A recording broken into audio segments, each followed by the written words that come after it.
Hello, and welcome to this sixth lesson in our series, History of the Liturgy, as we continue from our reflection last week on the propers, those changeable portions of the worship service, to consider probably the most well-known and well-appreciated proper, that of music. In this class, we're going to be exploring what music is, how it's been introduced and developed within the worship service, and the purpose that it serves therein. So welcome to this class today as we reflect more deeply on music in worship. Before we delve into music used in worship, we must first answer the basic question of what music is. And what is music?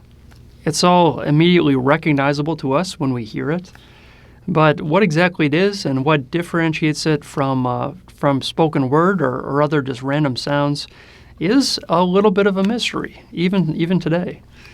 Music is an arrangement of sounds, of varying pitches, of being high or low in their pitch, of timbre, of how they sound, of their volume, whether very loud or very soft or in between, and also set to meter, some repeating beat, whether fast or slow, and some varying rhythms therein. And by arranging these sounds, people are able to create emotional impressions. They're able to interpret the words to which they're set. They're able to create mental pictures of just by using sounds. And so music, although we don't even today fully understand how it is effective the way that it is nonetheless a deliberate arrangement of and making of sounds to create an oral impression or to enhance a text that is set to it. And the reason that we use music in worship is for many of these reasons. It enhances the text to which it is set, whether prayers, whether poetry, whether scriptural passages or other portions of the service. It helps to enhance, adding a musical dimension, but often adding an emotional emphasis of creating a mood to which the text is set. If a passage is plaintive and mournful, music can be added to convey that. If it is jubilant and rejoicing, likewise, music can serve to instill that in the congregation, whether somber and reflective, whether strident and urgent, and so forth. Music can emotionally and ambiently enhance the meaning of the text. It can also help to interpret the text in the same way by casting a certain passage or set of passages within a certain musical framework. It can help establish a reasonable interpretation and further its understanding. It also enhances memory, as those passages that are heard to music and are sung musically are also much more frequently and easily memorized. And so for important portions of the service, historically the Creed or the Lord's Prayer or certainly the Psalms, these have been sung to help them to be memorized and known more easily.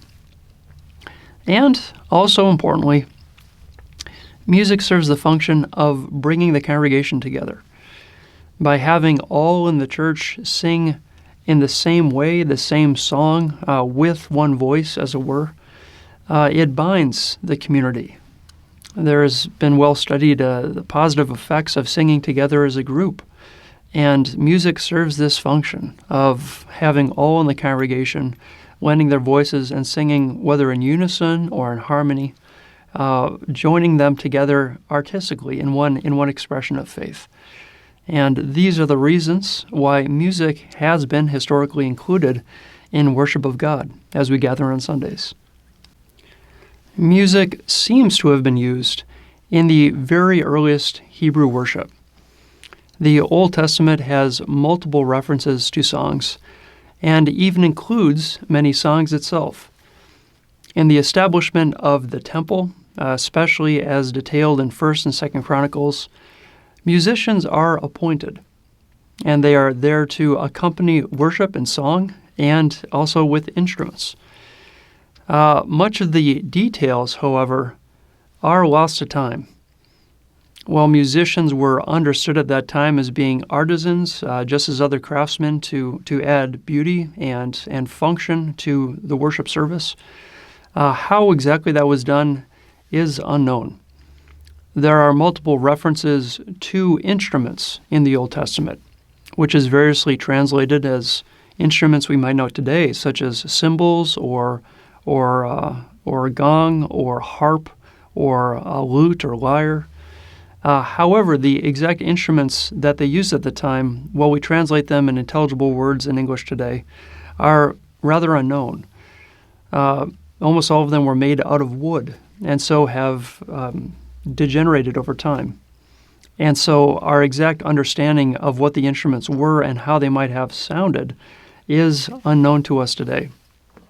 Furthermore, musical notation was not developed reliably until the 9th century. And so none of the references to music or the lyrics of songs that we have from the Old Testament are accompanied by any musical notation that instructs us how they are actually to be played. There are various references that accompany the Psalms in the Old Testament to what we understand are probably musical notations of how tempo should go, or what instruments should be used, or perhaps in what mode they ought to be played. However, many of these, like the instruments that they were played on, are unintelligible to us today, and we have no way of properly interpreting what is intended by these musical notations. And so a lot of our guesses as to what music was actually like in the Old Testament is indeed just that, guesses. However, we do have in the Old Testament a large repository of song lyrics themselves. The book of Psalms is indeed a collection of songs. It is the longest book of the Bible, composing 150 songs for serving a range of purposes, from royal songs around coronations of a king, songs of pleading to God in times of distress, requests for deliverance, songs of rejoicing, songs of recounting God's creative acts and salvific works, and so forth. These psalms were so important that they have been included in the Bible and have continued to be the guiding musical principle for Jewish and Christian worship since they were written so many years ago. These psalms were often included in synagogue worship. While synagogues did not have instruments themselves, the temple did, but synagogues did not. These psalms were an integral part of their worship services on Saturdays. And so the psalms have been a recurrent and structural component of worship life in the Jewish community now for millennia. In the very same way, these psalms have been used to guide Christian worship. They have been used in the order of the word since the beginning of the church as it extended out of synagogue worship, and still is routinely used to guide our Sunday morning worship services.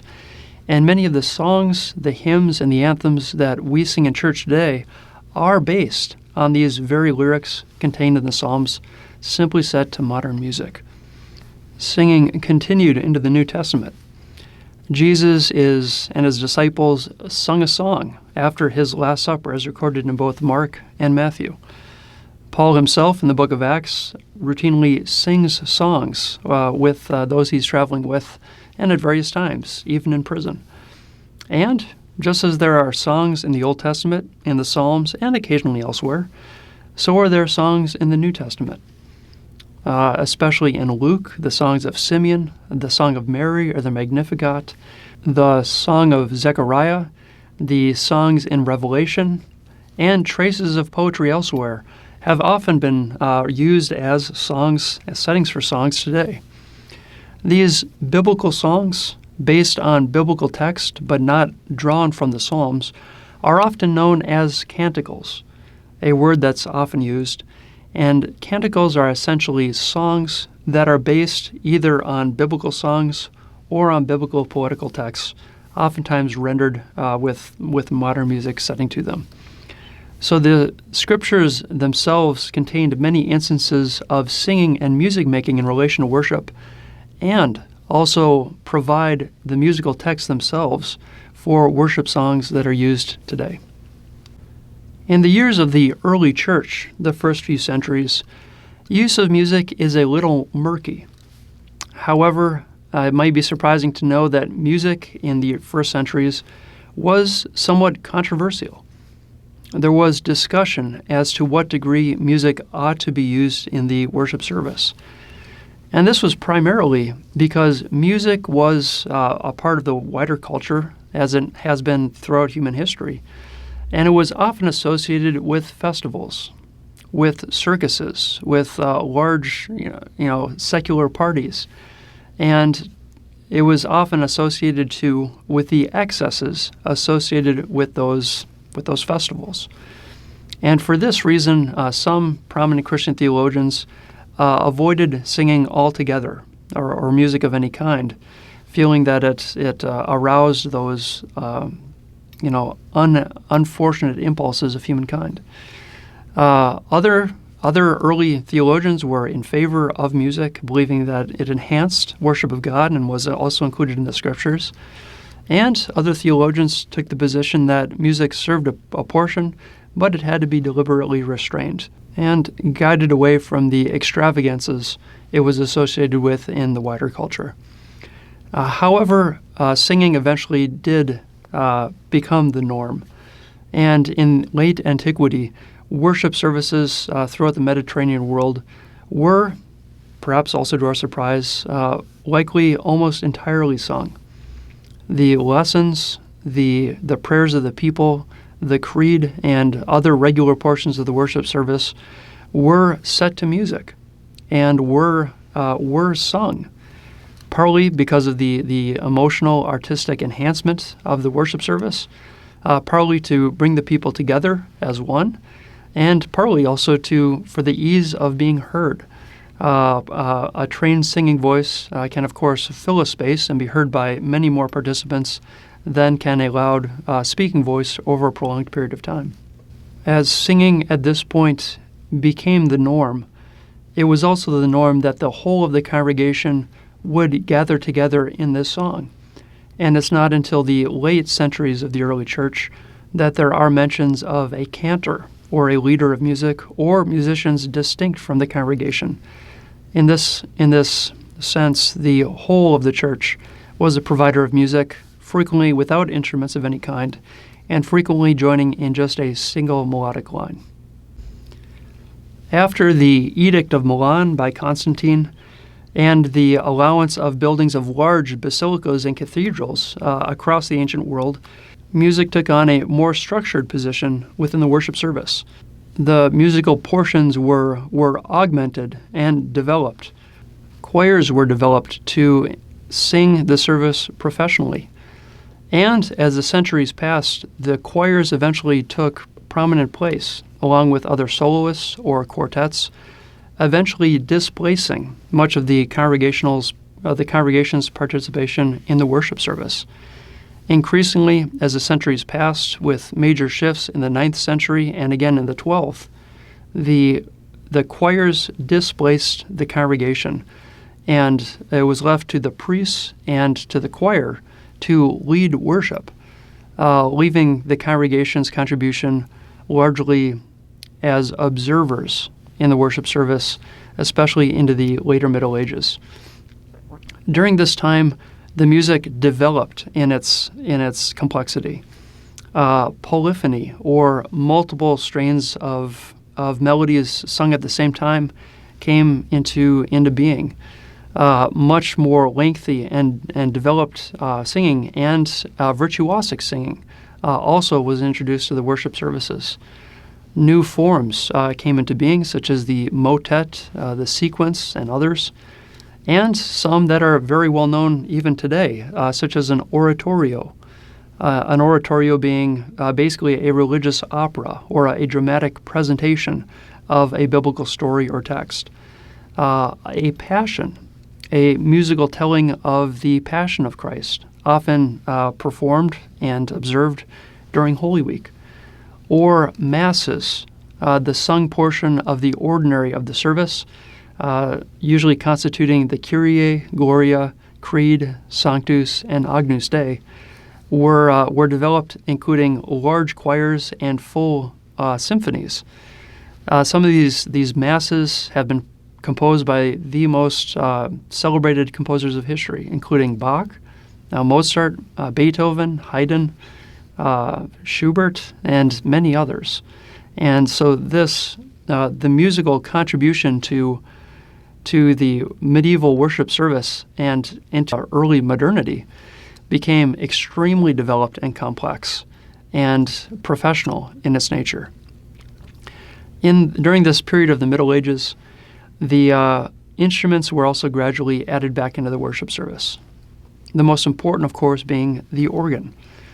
The organ was introduced and developed between about 1000 and 1300 AD, and it was used largely because it imitated a human voice to a great degree.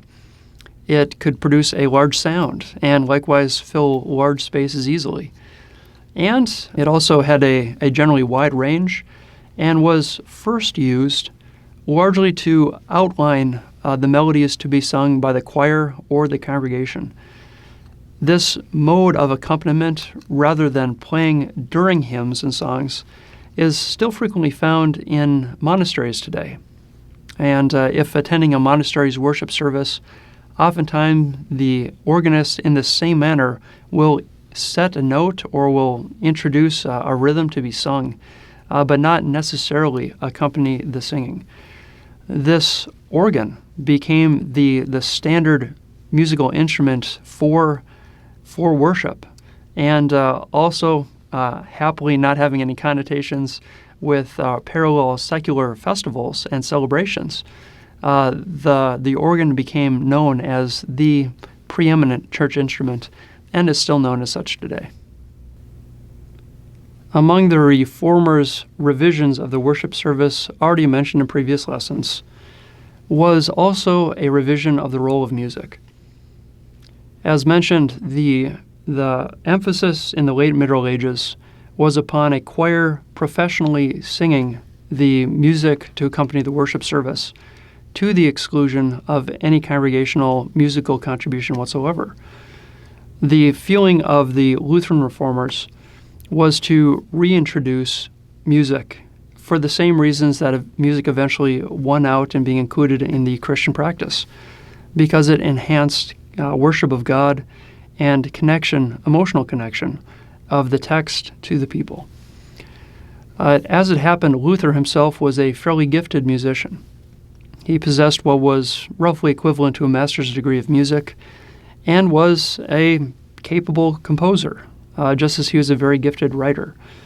And some of the hymns that he composed, such as A Mighty Fortress is Our God, or Christ Jesus lay in death's strong bands, and others, are still used in worship services in a wide range of traditions today. The overall conclusion of the Reformers' attempts was to reintroduce congregational singing altogether. A variety of hymns were included as a regular part of the worship service, and accompanying this was a great profusion of hymns written to support this newly revised worship service. Some of these were famously accompanied by popular tunes. Many others were originally composed, and a great deal of religious poetry was written and assembled into these hymns to meet this demand of ample music to enhance this newly revised worship service. This emphasis on hymn writing and hymn singing waned a little bit in the 17th and 18th centuries, as there was some pullback in some parts of Europe on having music being a prominent portion of the worship service. But beginning in the 18th century and continuing on until today, hymns again took a very prominent place in worship services, especially in the Protestant world.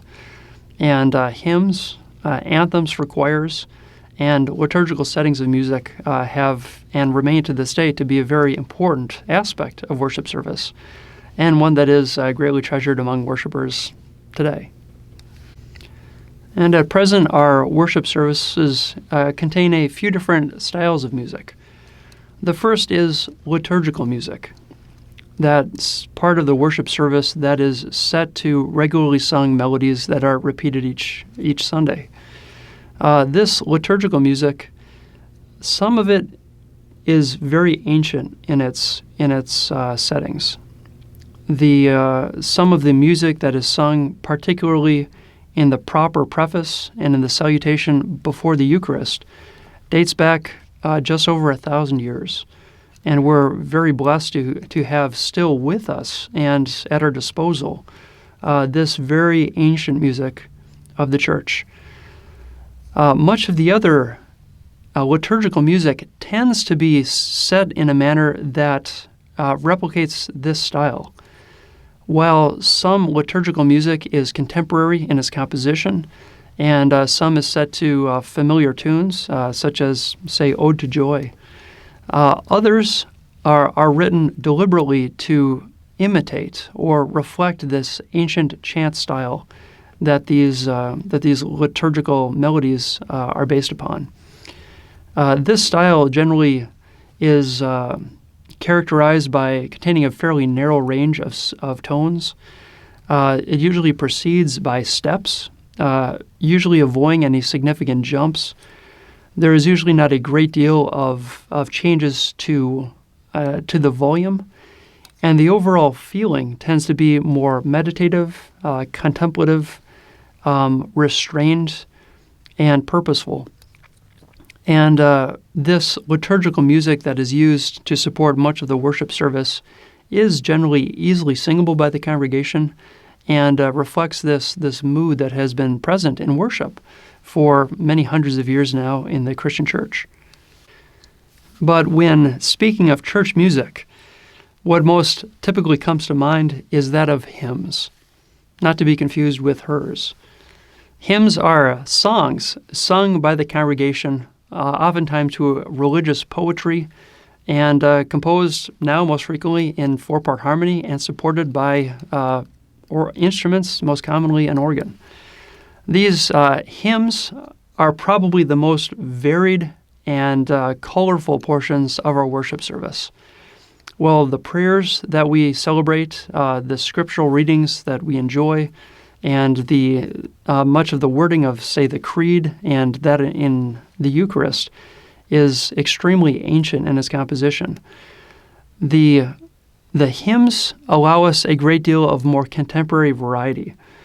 Even though oftentimes today kind of roll their eyes at hymns that were composed, 2 or 3 or 4 or more hundred years ago, this is actually surprisingly modern by comparison.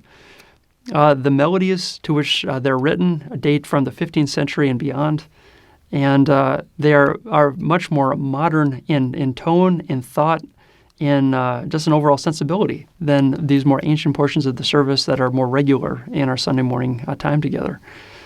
They also range a great deal geographically. Much of our present hymnody is drawn from German reformers or the Lutheran tradition that is followed. A great additional portion of it comes from English hymnody, from the Anglican and Methodist tradition. But our modern hymnal is truly full of hymns that are Catholic or Presbyterian or Anglican and Episcopalian. And it includes as well some particularly American songs. America has the distinct musical tradition of spirituals, of African American songs sung with a definite plaintive and sad tone, some of which contained hidden language to guide people on the Underground Railroad as they headed north to escape slavery. The gospel music, which developed out of this tradition and also incorporated sounds from blues and jazz, is also extremely well treasured here in America and around the world. And so too the contemporary music has largely grown out of rock and roll, which is itself an American contribution to the world of music. And so much contemporary music also has its origins in American culture. And so our hymn music today that we draw from can, on any given Sunday, be from German Reformation period to Isaac Watts or Cowper, or from Charles Wesley, or it could be drawn from American spirituals or gospel music, or even liturgical songs that have been composed within the last century.